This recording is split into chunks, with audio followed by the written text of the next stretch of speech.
बिस्मिल्लाहिर्रहमानिर्रहीम। अस्सलाम वालेकुम मेरे किसान भाइयों, मैं हूं आपका होस्ट सनाउल्लाह बलोच और आप देख रहे हैं Sanaullah green YouTube channel.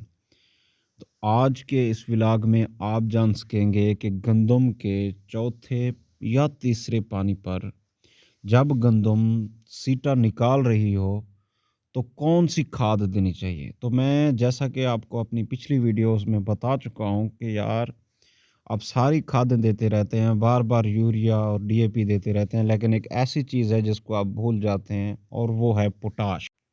Potash liquid या पाउडर की फॉर्म में अवेलेबल है। मैंने जो पोटाश अप्लाई किया वो एसओपी सल्फेट ऑफ पोटाश।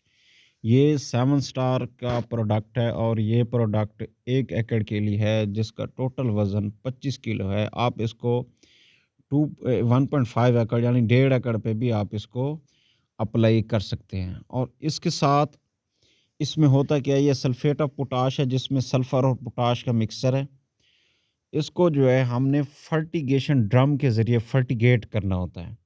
जैसा कि आप देख रहे हैं गंदम की सूरत हाल, और इस सूरत हाल में आपको अगर और कोई खाद आपका दिल नहीं कर रहा और आप सिचुएशन ये है कि सीटा निकाल रही है गंदम, तो आप पोटाश देना मत भूलें।